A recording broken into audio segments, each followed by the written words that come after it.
Sanibona, phinde nginibingelele nje nangalesi sikhathi namhlanje nangalolu mzuzu nangaleli hora nangalolu suku kuhlezi nje kwenkulu nemnandi intokozo ukuthi sihlezi njalo sihlangana ngamazwi kababa ohlala ekhaya ezulwini, sihlezi njalo sihlangana ngezindaba ezimnandi, izindaba ezisondlayo emphefumulweni, izindaba ezisuthisayo, izindaba ezisikhulisayo, izindaba ezisiqondisayo, izindaba futhi ezinesithembiso sokuphila okuphakade. Ngoba ngalezi zindaba only when you can get iqiniso kaNkulunkulu ila usuzokwazi khona ukuthi ya ngaloko esengikubambile, ngaloko esenginakho, surely and surely ngiyombona ubaba enkazimulweni, surely and surely nami ngiyobona umbuso wezulu, nangempela ngiyokwazi nami ukuthi ngelinye ilanga ngiphile ingunaphakade. Because only laba ababambe iqiniso likaJesu,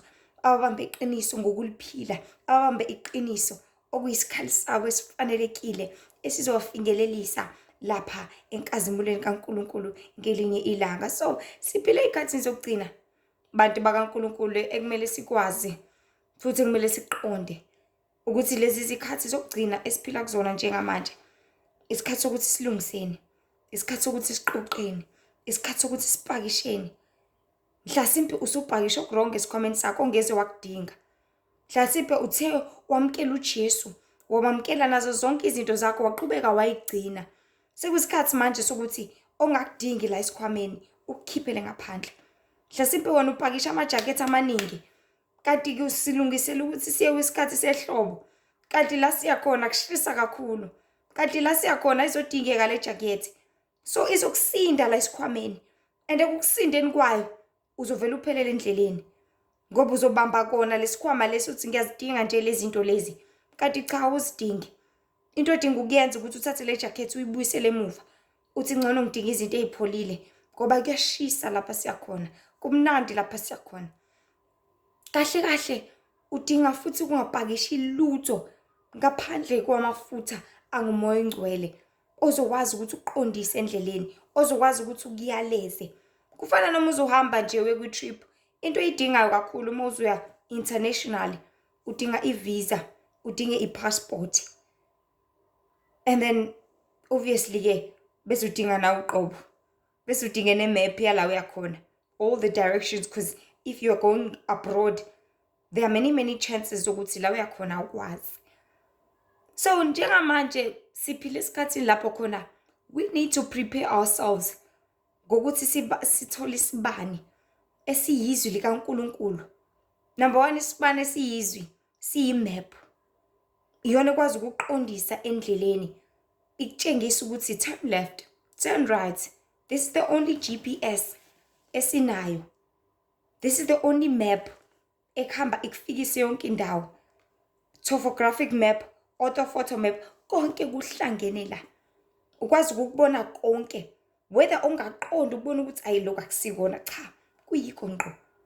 Whether ungaku-understand 1:50,000, 1:10,000, ngokuhlukana kwawo, but at the end of the day iyona map equkethe impilo yakho le, iyona map equkethe konke ngawo, iyona map equkethe indlela yakho yonke, ukuthi njengamanje nje ubuhamba la engathi usudukile buyele emuva, njengamanje nje ubuphethe lokhu engathi ngikusize ngalutho kushiye phansi. Ebese kulecwe lithi thwala isiphambano, noma sikwesinde sakho sithwale lesi siphambano, ngoba wazi ukuthi ngokuthwala kwakho lesi siphambano esinguKristu kuyodingakala kephi ukuthi usebenzise. I heard a story nje ngelinye ilanga kuthiwa there was this guy wayenikezwe isiphambano, kwathiwa sithwale lesiphambano uhambe naso ohambeni lakho. Nangampela wasithatha isiphambano sakhe bathi samsinda. So ekumsindeni kwaso wayehambele belisigabula endleleni, belibelesika esisika silibele sincipha kancane kancane, engazi ukuthi njobe libelesika nje sicwecwa, kanti usicwecwa ucwecwa lokho uzoba usizo kuyena kusasa. So wathi sicwecwa kanti usuzofika emfuleni iJordan la kumele khona awele khona. So ngale kathi sefika kumfula iJordan sekumele awele. Lesi siphambano lesi isona besizomwelisa. Kodwa nje manje ngoba usesicwecwile ayisekho into akazoyenza. I hope people can understand me ngaloko engikushoyo ukuthi it's like naku umfula. Ngizama ukubeka kanje khona abantu bezo-understand. Yes, naku umfula. Amanzi la ahamba la. Nayi indlela. So uthwaliswe isiphambano. But yena uhamba wasigamula. Lesiphambano bezofika sibeke kanje bese yawela. But ngoba usigamulile sisifishane sesifika la. Uzothi uyahamba afinyelele la uzowela ngani. The only siphambano esingasithwala thina ukuthi iqiniso silibambe njengoba linjalo. Because if ulibambe njengoba linjalo iqiniso kaNkulunkulu ilona kuphela lokufikisa ekuphileni kokuphakade. Ngoba uJesu uthi mina ngiyindlela neqiniso nokuphila. Uyindlela. You can never get with destiny yakho uma ungenayo uJesu. Ngoba only yena ozokuqondisa endleleni. Only yena masuhamba esigodini sethunzi lokufa akufakele umoya wongabi nakwesaba. Akududuze ukuthi nanoma ubona zonke lezi zilwane eceleni kwakho, nanoma ubona yonke lemimoya ekuzungeza, noma ubona yonke lemimoya ekulwisa, iphethe lonke uhlobo lesikhali, ungalinge wasaba ngoba mina ngihamba nawe. Mowabiza igama lami nje kuphela, lezi zinto lezi ziyalesaba igama lami zizobaleka zishabalale zikushiye kanjalo. So we live in times lapho khona abantu abaningi into abayenzayo ngoba iqiniso bafuna ukuthi babambelela abathandayo ezovuna bona. Khona elinye abahamba balishiye kanjalo. Abambe iqiniso lesabatha umuntu kodwa athi ngizoweba. Alibambe iqiniso longabe nabanye uNkulunkulu kodwa athi ngizophinga. Khona kubambayo khona ngakubambi. It's unfortunate ukuthi lokho akushiyayo ikona impela akudingayo. Ikona impela okubamba noma okugcizelela kucindezela ubuthakathaka bakhe. Because ngalokho uthi uyakushiya wena uyakushendeza ngeke ngize ngikubambe lokho. Awungeke kuyangisinda lokho. Awulesiphambano sisinda kakhulu uthi ngisigamule khona sizobalula. Yes, indlela yakhe izobalula lapha emhlabeni. Zonke izinto zizokwenzeka and isizokwenzeka so easily, so calmly. Ngendlela ezobalula futhi for wena. But because ushiyele la qiniso leliyana ebekade liyisidingo esikhulu empilweni yakho, that is when uzoba nenkinga kusasa. Because the more ushiyaqiniso ubambelela kwini emangeni ngithi, and the more kunamanga, amanga represent oyedwa qha okungusathane. La khona usathane khona isono, la khona isono akukho umoya kaNkulunkulu. La khona isono akukho ukuhlambuluka ngokuphelele. Abukho ubungcwele. And la ngekho khona ubungcwele, umoya kaNkulunkulu awukho. Ngeke utholakala endaweni enjalo. So the more okuba khona ozokushendeza, kube khona ozokulahla, kube khona ozokushiya, kube khona ongeze ukwenze, kube khona ozothi hayi ngeke lokho cha. Kube khona ozokufunda ngendlela yakho, ozofuna uku-interpreta ngendlela ocabanga ngayo, ngendlela othanda ngayo, ngendlela ofisa ngayo, ngendlela ezoba eyakho. Because nje manje siphila esikhathini lapho khona abaningi bafuna ukuhamba ngokubatsha kwezindlebe zabo. And ufuna ukuhamba ngokubatsha kwezakhe indlebe ngithi it's okay uzohamba ngakho. And uzoba lula uzoya njalo enkonzweni. Why? Because wena ulalele lokho okuthandayo ngithi ufuna ukuya leya nkonzo lela khona umfundisi ongashumayeli lutho ngeqiniso kodwa unitshela ngeindaba zakhe. Unitshela ngokuthi yawe trip, unitshela ngo1 no2 no3 okungakusizi ngalutho. Yes, you will go to that church. And to that church uzoyithola yonke into efunayo. Kulanda into zakho ngithi you will get that car. You will get that house. Uzoyithola zonke lezo zinto but ngoba iqinisa liko uzothi kufika isikhathi la khona uNkulunkulu eseyidedela yonke imimoya izoyiphindiselele konini kwabantu lapha emhlabeni. Izothi mayisifika leyo moya ikufica ungenawo amafutha amoya engcwele, ikufica ungenawo ukulungela ukulwa kunanoma yipi impi ezobe ikhona ngaleso sikhathi. Ikufica ungekho trained enough, ifica ungekho fit enough, ifica ungekho ready. Ebese yakwedwengwela, ebese yenza umathanda kwena, ebese nawe uphelela khona lapho. ungabisafinyeleli ohambeni lakho. Lolo kade uhlelelwe lona uNkulunkulu, lolo kade ethenga iqiniso lakhe, uzofinyelela enkazimulweni la athanda khona ukuthi ufinyelele khona. Because uNkulunkulu uyathanda ukuthi sifinyelele enkazimulweni yakhe. Uyathanda ukuthi simqonde ngokuphelele. That is why uJesu wathi ehamba, wathi senginishiya nomoya ongcwele manje, senginishiya nomoya weqiniso oza kunifundisa konke, oza kuniholela kulo lonke iqiniso. So the only thing ekumele siyenze thina ukuthi samukele lo moya lo, siwuvumele ukuthi sifundise lonke iqiniso esilidingayo. Mase siwuvumela ebese lonke iqiniso esidingayo siliphile ngakho konke, ngazo zonke impilo zethu. Uliphile daily, uliphile ulele, uliphile uvuka, uliphile udla, uliphile ekugqokeni kwakho, uliphile ekukhulumeni kwakho ngezindebe zakho, ube izindebe eziphafuza iqiniso. Uliphile ekuhambeni kwakho, ubonakale ngenkambo nangezenzo zakho ukuthi lo uphile iqiniso likaJehova odala ilizwe nomhlaba. But because alisafuneki lelo qiniso, then umoya weqiniso ngeke waze wahlala. Then umoya weqiniso angeke waze wayithola indawo. And guess what? The more ungekho umoya kaNkulunkulu kuwe, the more you are in so much risk. The more usenkingeni kulesikhathi esiyakusona. The more uzoba senkingeni ngampela kulezinto nelizimo esizobhekana nazo kusasa. Because siphile ikhathini zokugcina abantu bakaNkulunkulu. We need to know and understand ukuthi lezi ikhathi zokugcina esiphila kuzo izikhathi ezinzima. Izikhathi ezinzima. Kumele sihlezi sikulindele konke. Kumele sihlezi sikulindele lonke uhlobo losizi, lonke uhlobo lobuhlungu, lonke uhlobo lwento engasikhalisa, lonke uhlobo lwento esingayilindele. But ngomoya kaNkulunkulu iwona kuphela ongasisiza kona konke. Iwona kuphela ongasiqondisa endleleni. Iwona kuphela ongasibekela kukona konke. But if singafuni, then we are in trouble. Then we will always be in trouble. And le nkinga eqalayo manje angeke yaze yaphela, but izolibele iqhubekile. Why? Because thina into eyodwa beseyinqabile, umoya weqiniso. So bantu bakaNkulunkulu, kusemqoka kakhulu ukuthi sazi ukuthi only iqiniso izosikhulula kulesikhathi sokugcina. Only iqiniso lizosikhulula kubona bonke ubuhlungu nobunzima nazo zonke izinto ezizayo esingabhekana nazo njengamanje. Only the truth. Only iqiniso. Only ukukhanya kukaNkulunkulu ongakusiza ezintweni zonke.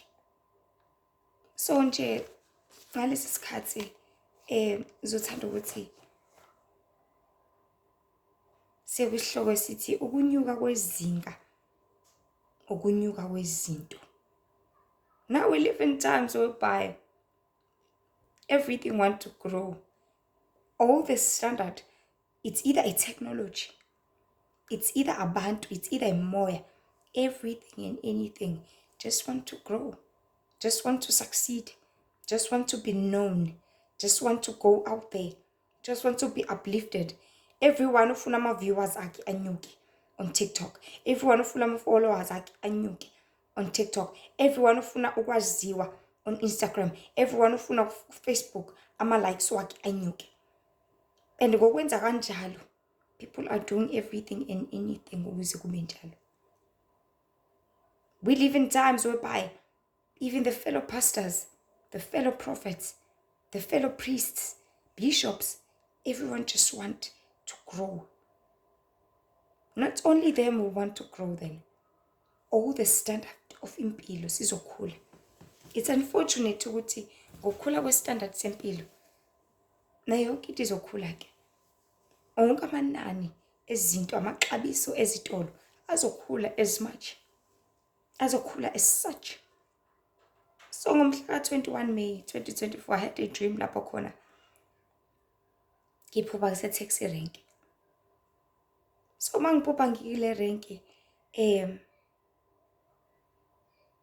everything nje happened so quick, so fast. Everything just wanted to grow. Everyone just wanted to be known. But ngokwenza kanjalo, that is when people get so frustrated. Because ngaleli phupho leli, ngazuthi ngangiyothenga emgaqweni. Ngithenga amakhabe. Lamakhabe, I think I've shared this dream actually before in one of the videos. But let me just rephrase it, and then I'm gonna link it with another dream. Just to get back to extending, everything just want to grow. So ngithenga watermelon. And the watermelon was so expensive in such a way that it was 600 rand. Imagine a watermelon 600 emgaqweni. And I was like, if emgaqweni is over malingaka, how much more store? And engane engangebutternut, it was 330. Ngababaza ngathi, kanti kwenzakalani? Kanti kwenzakalani emhlabeni? So we live in times whereby everything just wants to grow. Everything just wants to be out there. Everything just wants to be up there. Same as things, they will grow. But because abantu abalifuna iqiniso lokuthi bengazitshalela, abalifuna iqiniso lokuthi bengaziphilisa, the more izinga linyuka, abantu befuna ukunyuka kanye nalo. That is the more there will be so much trouble lapha emhlabeni. And another dream nje lithi Jehova uyathobisa. Remember nje kunencwadi yaDaniel esiyifundayo these days at church. Actually we finished it. La ikhuluma khona, I think it's chapter 4. Lapho khona inkosi Nebukadnezar abona isihlahla somuthi esikhulu eside singaka. And yaziphakamisa ngoba iyinkosi ezibona ingcono, but uJehova wamthobisa. uJehova wamsusa lapho wamenza uhlanya. uJehova wambonisa ukuthi lalela, yimi uJehova, yimi odala izulu nomhlaba. So ngomhla ka 20 May 2024 ngiphupha, and when I woke up from that dream, isihloko nje ngasithola sithi uJehova uyathobisana. And uJehova does that. Ngiphupha nje there's this family that is very rich. Not kakhulu, but you know those people abanezinto ebese izinto zabo zibenze, you know, baphakame, zibenze bazibone bengcono, zibenze, if they want to shout at you, they shout. If they want to be rude, wena. If befuna ukuthuka, if befuna ukwenza noma yini abayithandayo, they do it. So ngiphupha now this family isimove like from their beautiful suburb mansions. Sebehlala nje in one of the old houses. Umuzi ongelutho, umuzi ongasho lutho. So mase behlala in this house, kwenzakalani ke manje? Yaphela nya ipride. Kwaphela nya ukuthuka, kwaphela nya ukufuna izinto ngendlela yabo, ukufuna izinto okulangazelela kwabo. But now they live ngokuthi bavumela yonke into. Because bephila impilo ukuthi if kwawa ngisho nje iphente elilodwa lakhe phansi, usekumemeza, akushawuthe, akukhwaze, akuhafe ngokuthi lwele phansi, manje usangathatha ulrinta phinde ulineke, but usezothethela indaba yokuthi. So now mengabe sekuwa ingubo zabo phansi abasasho lutho, in this dream kwakwenzeka kanjalo ukuthi khona kuwile phansi akasana nkinga, akasasho lutho, ukuthi kwenzakaleni, it's okay, akunankinga. Sebephila impilo a very low level, low standard, in such a way that akusekho lutho manje okubathatha babekele kuleya level, kuleya zinga la bona bathanda ukuthi nalabo nababeyitshela ukuthi. So now their life is, it was zero level. Kalendlela isimanga. sebevumela yonke into. Because there are many people abatreat-a kabi, especially izisebenzi zabo, ngoba bethatha ngokuthi vele zilambile, vele ziyayidinga le mali, vele bazoyiqhaphaza, vele bazokwenza u-1 no-2 vele bazokwenza isinoma kanjani. And unfortunately ngokwenza kwabo kanjalo ingale nkathi beyiphakamisa, and ngokuyiphakamisa kwabo akekho oyiphakamisayo ngathi uJesu. Bonke oyiphakamisayo uthathwa le abuyiselwe la phansi.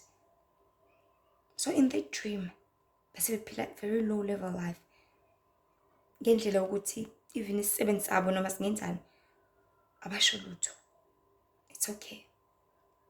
Kunalokho babuza kusona ukuthi uzokwazi ukufika kusasa emsebenzini, uzokwazi ukwenza lokho, uzokwazi ukusiza ngendlela 1 no 2 no 3, because ibona ayisekho indaba. So uJehova uyathobisa. So to all and everyone osiphakamisayo, ositshela ukuthi ungcono, ositshela ukuthi uhlakaniphile, ositshela ukuthi uJehova uyathobisa, uJehova uzokuhambela, uJehova uzokususa lapho. And indlela elula uNkulunkulu azothobisa ngayo bonke abantu laba bayibona ukuthi zonke izinto abanazo lapha emhlabeni ziyigugu kakhulu ukudlula ukukhonza uJehova, zibaluleke kakhulu ukudlula impilo zabo, zibaluleke kakhulu ukudlula intando kaNkulunkulu. Yazi into azoyenza uJehova yini? Uyothi mawusubhubha ukhale, ingakusizi ngalutho zonke imali zakho, ingakusizi ngalutho ucabanga ukuthi kuhle ngawe nje manje, kungakusizi ngalutho. But only the Lord uzobe sesibonakalisa, because uyasho uNkulunkulu ukuthi mase siza la emhlabeni usuku losizi, usuku labayiphakamisayo laba ezothotshiswa khona, usuku labayiqhajayo lapho khona uNkulunkulu uzoba sisusa ezidlekeni ababeke phansi, bezolala phansi ngefuba. Laba abaningi bazobe sebekhala bethi awusawukele Nkosi, kodwa ezobe ingasekho into azoyenza uNkulunkulu ngabo. Bethi sisize baba, siyaxolisa, ayikho into azoyenza uNkulunkulu ngalokho. But the only thing that the Lord will do, uzobe sebabonisa ukuthi konke lokuziphakamisa kwabo basiphakamisa ngakho njengamanje, thinking they are so much better, thinking ukuthi yonke into ingabo emhlabeni kaJehova, bazokuchezela konke lokho. So this is just a short message to remind abantu abaningi ukuthi ungacabanga ukuthi zonke izinto onazo, everything that you have accumulated lapha emhlabeni, whether it's all the riches, whether it's all the fame, all the money, all the cars, all the expensive clothes, yonke into ekhona lapha emhlabeni, ungacabanga ukuthi yona ezokusindisa ngelinye ilanga. Leyo muntu ngeke kwenzele lutho mase kuqubuka umlilo, kunalokho iyona ezoqhuma, iqhume nawe phakathi if ungezwazi ukuthi kumele ngiphume kule moto. Kuphela leyo ndlu yakho iyona ezobhesta, all those gases wavalele ngaphansi komhlaba ngithi they will all burst if uNkulunkulu esezobhubhisa eshabalalisa sonke isono lapha emhlabeni. All the darkness, bonke ubumnyama buzosha, uNkulunkulu uzodila nabo bonke, uzothoba. We are going in times, I quote from the Master's Voice Prophecy blog, siyawikhathi lapho khona abantu uJesu bazobe sebemamkela ngenkani. Ngeke senzeka nje bekwenzeka manje uhalalisela wamkela uJesu bakhake nanani bakujabulela, cha, uzobe usumamkela ngenkani, sekuphoqa singasekho into ongayenza, because uJehova uzobe sekuthobisa, uJehova uzobe sekususile la ukade uyibona usedlekeni esikhulu la kade ukhazimula khona. Ngithi uyakhazimula wena ungcwele, ungcono. Jehova uzobe sekususa lapho ekubuyisela la ubelong khona, back to square one, back to the zero level that you belong to. Because if ungazani noNkulunkulu awuyilutho, if ungazani noNkulunkulu uyisidwedwe nje kuphela, if ungazani noNkulunkulu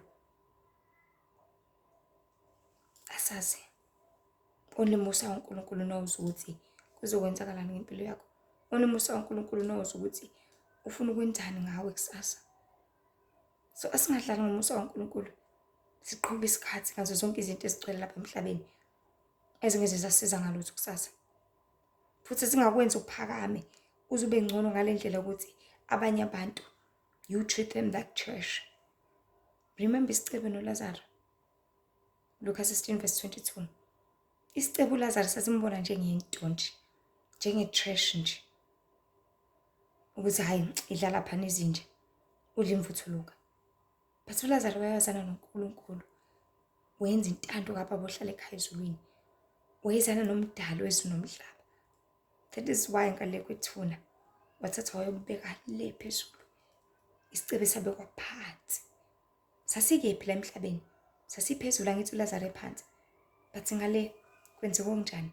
Kwenzeka the exact opposite. So ukuhlungu kaJehova abantu baNkulunkulu nokugcwala kwawo nako konke kungokwaJehova. Ningacabanga ukuthi zonke lezi zinto ezikhona izona ezibalekile, because lezi zinto ezisitha nje kuphela akuzona ngisho ezakho kwawena ozibona ungcono ngazo. Fana nomuntu ingane ezobona ama-riches akubo iwathakasele izichome ngemoto yakubo iyoyidriver iyoyizungeza, igcina kusuka kusiyona eyayo, eyababwayo, eyamawayo, eyamalume wayo, usizana ukuchoma ngayo. Sizana ukuchomela abangani bayo, mina ngiyadriver, mina ngiyehla ngenyuka ngemoto nginenyawo elula nani, kodwa kusiyona eyayo. Mase kuthi ubaba uyayithatha le moto athi cha, namhlanje ngiyakuphuca le moto yami, izokwenza njani? Because yayiphakamisa kete ngayona eyayo. So people, you are busy raising yourselves ngezinto zesitha, akuzona ezenu ezikesitha. Sikunikile nje for just a short period of time so that kuzoqhubeka isikhathi ningeze nazi okungokwenu kwangampela, ekumele nikusebenzele, ekumele nikulangazelele, enikudingayo, especially ukudinga imphefumulo yenu. And the more ningakwazi ningakulangazeleli lokho enikudingayo ukudinga imphefumulo yenu, that's the more niduka bantu bakaNkulunkulu, that is the more nilahleka. So uJehova uyathobisa, abasiphakamisayo uyakubathobisa, and uyabathobisa ngomhla kuphela, uyabathobisa ngesikhathi esizayo, lapho khona kuzoba khona ukukhala konke nokugedlizela konke kwamazinyo lapha emhlabeni. Azibuzeke wena abantu kaNkulunkulu ukuthi ngikuphi mina, where am I? Ngizophelelaphi? Ngibambisiseni ngezandla zami, ngibambisiseni ngamandla ami. Yini le ngaka engiyigodlile engiyigcinile engangenza ukuthi ngelinye ilanga uJehova angangazi, ngelinye ilanga uJehova angijezise, ngelinye ilanga uJehova hlapha ngithobise? Yini le ngaka oyibambile wena kangaka? Yini le ngaka? Ngabe ubambe imoto yakho wayithanda kakhulu ukudlula uJehova, kuthi ngosuku lokukhonza imoto yakho ifile kumele uhambise yona lapha kwi-service? What about uNkulunkulu? Kuthi ngosuku lokukhonza wena indlu yakho usuku le-spring cleaning namhlanje i-weekend ngikhona. You value your house more than yourself. You value your house more than impilo yakho, more than uNkulunkulu, more than imithetho yakhe, more than ukumesaba. What is it that you value so much? uJehova uzokuthobisa, and zonke lezi zinto zilandelayo zihlangazelelayo ngelilanga zizokusiza ngalutho, and uma sezingasakusizi ngalutho uzobe sewukhala wedwa. So this is just a short message nje ukuthi qaphelani bantu baNkulunkulu. Ngiyazi iqiniso liyababa, ngiyazi iqiniso linambitheki, ngiyazi iqiniso linzima, kodwa le mephu le iBhayibheli yona kuphela ezosilidela ekukhanyeni kwangampela, eqinisweni langonaphakade, eqinisweni lesi esilidingayo singabantu, eqinisweni ezosifinyelelisa enkazimulweni kaJehova odala izulu nomhlaba. Leli izwi ngomduduzo umoya engcwele. So inkosi benani nibuyele kuJehova, nihlale eqinisweni lakhe, ningaziphakamisi ngoba nizothotshiswa. Shona phansi, be humble. Yabo Jesu indlela ngimthanda ngayo umholo wami, yazi inkosi yami engcwele, wayethe enza konke, enza izibonakalisi, aqede atshela umuntu lo ade emlapha ukuthi ungatsheli muntu. atshela umuntu lo ade emsiza ukuthi ngatshela umuntu khonza uJehova nje kuphela, buyisana noJehova. Esekwenze konke enamandla onke, evusa umuntu ofile. Njengamanje if abantu bevusa abantu abafile, kumele kugcwale i-internet. That definitely have to trend. Kumele itrende le nto leyo. Kumele kwazeke ukuthi nangumprofethi owusibanibani, nangumfundisi owusibanibani, uvusa abafile. Kumele akuposte konke lokho. Why? Because they think it's in their power. But amandla kaNkulunkulu akuthatha kubeke phansi, akuthobise, akuthambise, akwenza uthobekele konke. So only uJesu, if simkhonza yena uqobo lakhe ngeqiniso, sizoyazi level ye-humbleness ekumele sibe nayo uma kuphela senza intando yakhe, siphila iqiniso. Ngoba yena akaziphakamise, yena akaziphakamisanga, yena akaziqhathanga wazibona engcono kunazo zonke ezinye izinto, kunabo bonke futhi abanye abantu. Kodwa wehlezi eyibeka la phansi. So wena uziphakamisayo, usaziphakamisa ngezinto engazona ngisho zakho, Jehova uzokuthobisa, because umhlaba wakhe lo, konke kuvela kuye. Konke lokhu wena okubambisisile ke ungaveli kuye, uzokuthobisa, kuthambise, uthabise, shone phansi, because usuziphakamise wazibeka esicocweni angithi. Because I don't understand ukuthi imayelana nani ifame mina. Angiqondi. Imayelana nani ukwaziwa? Is it power? Is it money? Is it many people around you? So what? Shuthi udumo seluza kuwena ngithi. Alisayi kuJehova udala izulu nomhlaba. Let us understand ukuthi uyedwa kuphela ufanele udumo. Yena yedwa uyedwa ufanele ukusatshwa. Uyedwa ufanele ukubongwa. Uyedwa ufanele ukubabazwa. Uyedwa ufanele udunyiswa. Uyedwa ufanele ubungcwele. Ngoba uyedwa umuhle. UJehova udalile izulu nomhlaba. Thina sibahle siyona njalo. Asibahle sizindla emizindla emibi njalo. Senze okungafanelekile njalo. But yena yedwa umuhle. Yena yedwa senzela konke ngokwentando yakhe nangokumsa wakhe. So why uduma sonke isikhathi sithatha silibeke kithi? And if senza kanjalo from that dream, suswa le phezulu, shonise phansi quickly, msinya. Bese uyasula. So nje Nkosi ibe nani insizi. Udumo silise kuJehova ngaso sonke isikhathi. Singaziphakamisi ngoba sothotshiswa. Konke onakho uNkulunkulu akubusise ngakho. Ungalingi ukwenze ube lapha phezulu, ube ngcono kunabanye abantu. Ungalingi ukuba isicoco kuwe. Ungalingi ukwenza waba ngcono kunabanye abantu. Kodwa kukuthobise njalo, kukuthambise njalo. Kubeke ku-0 njalo. Kubeke kuhlonipheni njalo. Kubeke ekusabe njalo. Beke ekuthobekeni njalo. Nkosi nje ibe nani insize kakhulu. Iniphulukise, inipha amandla neqine. Nenze intando kababa ohlala ekhaya ezulwini. Ngakhohlisa uNkulunkulu yasizonda isono, uNkulunkulu yabuthanda ubungcwele. Sicela ndidlulisele nje imiyalezo nakwabanye bathole ukusizakala ngeqiniso nangokuphulukiswa ngaso sonke isikhathi. Olunye ulwazi khona ama-video ku-TikTok ashwankatheliwe nje in 10 minutes. Same videos on Instagram and Facebook, nemibhalo on Facebook. Nkosi nje ibe nani, ulihle ithemba lo, inibusise kakhulu. Amen.